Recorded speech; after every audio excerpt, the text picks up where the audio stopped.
A mi juicio, el alcance de la restricción que se le ha establecido al señor Vizcarra es para el ejercicio de la función pública. Él está impedido por el plazo de 10 años, está inhabilitado para el ejercicio de la función pública. Y hay que entender que los partidos políticos, de acuerdo a la ley peruana, a la ley de organizaciones políticas y de acuerdo a la propia, al texto constitucional, al artículo 35 de la Constitución, tienen la condición de organizaciones privadas, es decir, son organizaciones que tienen la condición de asociaciones de ciudadanos.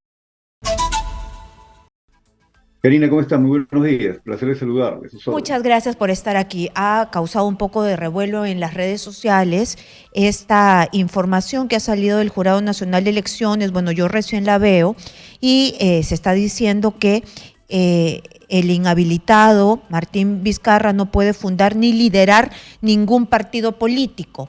Esto es estrictamente real porque él se presenta como fundador y además como el líder de esta agrupación. Bueno, yo le daré mi punto de vista. Yo no puedo hablar por el Jurado Nacional de Elecciones porque no trabajo ahí, no tengo ningún nivel de representación. Yo le puedo dar mi punto de vista como abogado y docente universitario, ¿no? A mi juicio, el alcance de la restricción que se le ha establecido al señor Vizcarra es para el ejercicio de la función pública. Él está impedido por el plazo de 10 años, está inhabilitado para el ejercicio de la función pública. Y hay que entender que los partidos políticos, de acuerdo a la ley peruana, a la ley de organizaciones políticas y de acuerdo a la propia, al texto constitucional, al artículo 35 de la Constitución, tienen la condición de organizaciones privadas, es decir, son organizaciones que tienen la condición de asociaciones de ciudadanos. Consecuentemente, en el ámbito de la organización partidista se está en una esfera privada, ¿no? Si a través del partido político una persona aspira a postular a un cargo de elección política y si, es decir, pretende ser elegido representante político, sea a nivel parlamentario, a nivel ejecutivo o a nivel de algún gobierno regional, entonces sí estaríamos en una dimensión ya pública, es el ejercicio de la función pública, ¿no? Ah, Para lo cual claro, el señor Vizcarra estaría impedido, ¿no? ser Entonces yo le daría, elegido, desde mi punto de sí. vista, si yo no quisiera analizar las elecciones no conozco además la información que usted señala, el pronunciamiento del Jurado Nacional de Elecciones, pero yo le daría mi opinión, ¿no? Claro, Desde pero mi punto de vista, ser la elegido sin duda, porque está inhabilitado. Pero ¿qué dice el Jurado Nacional de Elecciones, según su expertise, sobre la inhabilitación, los efectos de la inhabilitación? Porque lo que yo puedo leer aquí es que los efectos de la inhabilitación llega incluso al derecho de la participación y el derecho de fundar, organizar, pertenecer o representar a una organización o partido político. claro, lo que pasa es que el derecho de participación política es bien sabido desde el punto de vista del derecho electoral, tiene una dimensión dual, es decir, parte del ejercicio de la participación política, que es a través del sufragio, se da a través del sufragio activo, es decir, el momento en el cual los ciudadanos van y eligen, ¿no? El señor Vizcarra no está prohibido votar, por ejemplo, ¿no? Sin embargo, el ámbito del sufragio, o sea, la participación política pasivo, es decir, el de postularse o hacerse elegir, ahí sí tiene una limitación. Porque si postula un cargo de elección popular, o si es elegido, más aún, entonces ingresaría al ámbito público, ¿no? La esfera pública es la que está restringida. Entonces, yo creo que ahí además cabe la reflexión que la restricción de un derecho fundamental, como es el de participación política, es algo que hay que, digamos, ver con sumo cuidado en un régimen democrático, ¿no? Pero yo lo que quería Creo que saber lo qué más decía la prudente, norma, qué es lo que dice la norma. ¿Es verdad que la norma inhabilita a los inhabilitados, ¿no?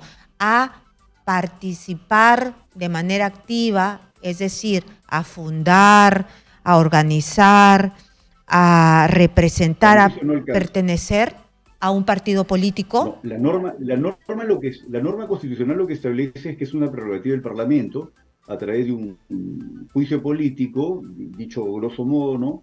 Poder inhabilitar a los funcionarios públicos que están establecidos, cuyos cargos están establecidos en la Constitución, para el ejercicio de la función pública, ¿no? Inhabilitarlos, ¿no? Como una sanción política.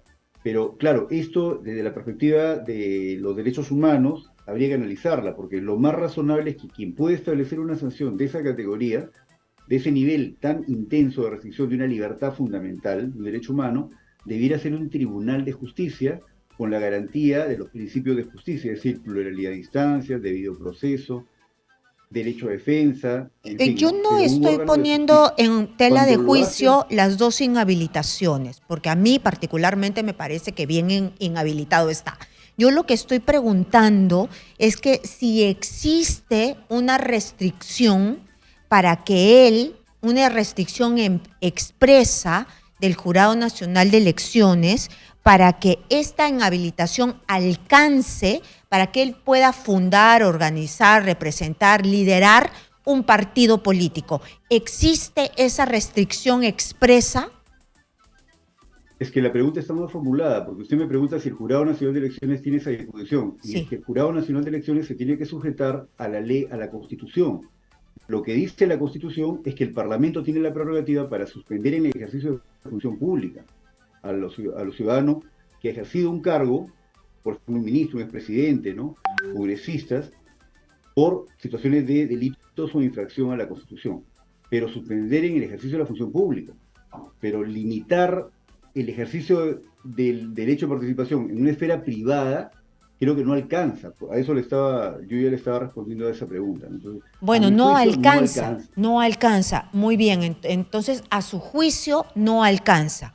Ya, entonces no hay alguna norma expresa que determine eso. O sea, yo me pongo a buscar y no voy a encontrar una norma expresa que un inhabilitado no puede eh,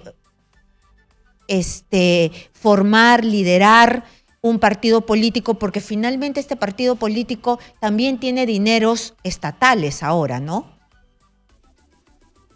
Correcto, pero eso es otra cosa. O sea, la organización partidista se sujeta a una regla privada, que es el estatuto, y goza de autonomía.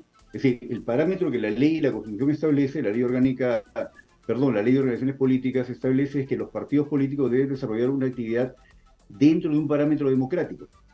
Pero la forma como organizan el programa de gobierno, cómo se organizan internamente, cómo toman las decisiones, en fin, el marco programático, ideológico, siempre y cuando esté dentro de la lógica democrática, no se puede tolerar un partido pues, de vocación autoritaria, comunista o fascista, eso no es aceptable.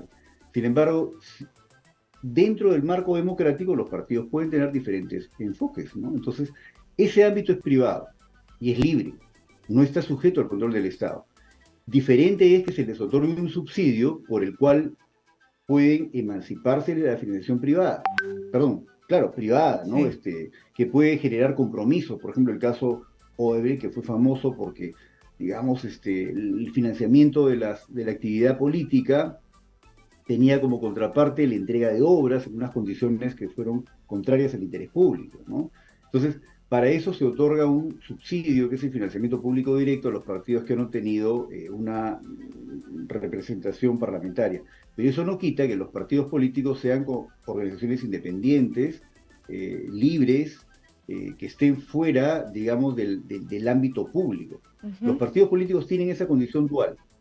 Surgen en la sociedad civil como asociaciones de ciudadanos que se registran ante un registro especializado, que es el registro de organizaciones políticas del Jurado Nacional de Elecciones, y de ahí permiten a los ciudadanos ingresar a la esfera pública a través de los procesos electorales. Y ya, Pero la organización partidista está protegida por un principio de libertad política. Justamente la democracia es pluralista en tanto haya una pluralidad de partidos autónomos, independientes, con idearios propios, a través de los cuales puedan contribuir a hacer plural la discusión en el Parlamento. Es un concepto básico de la democracia sí. representativa, ¿no? El Y, pluralismo político partidario. ¿Y ya está totalmente inscrito este partido o entra a las tachas el partido de Vizcarra? Porque acordémonos que él ha sido vacado por mentirle al país, ¿no? Inhabilitado por el Vacunagate. Además, tiene una serie de acusaciones de coima por el Club de la Construcción y además de lo que hizo en el tema de su gobierno regional en Moquegua. También tiene acusaciones por su vinculación con la interoceánica de Odebrecht. Entonces, digamos que una persona que le ha hecho daño al Estado, que está bajo sospecha, ¿no? Va a recibir su partido dineros del Estado, ¿no? Entonces, ¿cómo Mire, en la ese punto yo democracia, quisiera señalar, voy a cerrar, cómo la democracia, y lo diría con cualquiera, cómo la democracia se protege de no tener a estas personas que están bajo tanta sospecha? yo diría que lo que habría que decir es que lo que usted señala, las conductas que usted le atribuye al señor Vizcarra, están todavía en el ámbito especulativo porque no hay ninguna sentencia y habría que tener esa previsión. O sea, el daño se probará si hay una sentencia finalmente, surgida en un debido proceso como es la garantía dentro de un régimen democrático. Digamos que lo que tiene es un conjunto de imputaciones y ciertamente esto debe ser procesado, investigado y el señor Vizcarra debe ser sancionado si acaso en un debido proceso se encuentra prueba.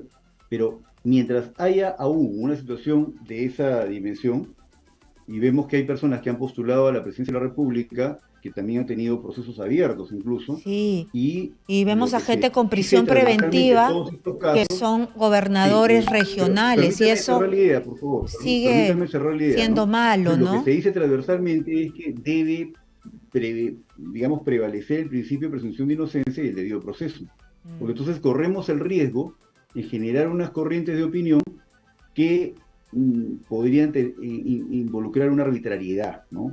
Y yo mm. creo que es importante, si aceptamos y creemos firmemente en el régimen democrático, aceptar el paquete completo, no solamente cuando son personas de nuestra simpatía, sino de modo general, No, porque esto pero que le yo de puede verdad, pasar de una persona, sí, pero si una persona que ocupó la magistratura más alta de la República, dígame usted, ¿es digamos, correcto puede que ser tengamos un objeto. gobernador regional en prisión preventiva? No, hay que hacer algo, de verdad, por más que él diga que es, Absolutamente sí, no. pero puede pasar lo Pero mismo. lo que quiero decir es que, lo que quiero decir es lo siguiente, ¿no? El ejercicio de los derechos políticos, que son derechos fundamentales, la protección que el Estado de Derecho establece es que, por lo menos, se limiten esos derechos cuando haya una sentencia en un debido proceso concluida. Yo creo que esa Muy garantía es bien. importante para No- todos, para usted, para mí, para Nosotros lo cualquier que ciudadano, estamos ¿no? pidiendo, creo yo, muchas gracias por estar aquí, a Jorge Jauregui, experto en temas electorales, y lo único que tengo que decir es que depende de los partidos políticos ponernos a los mejores cuadros, y cuando esto es encabezado por una persona con una serie de sospechas, ya de verdad yo dudaría totalmente, ¿no?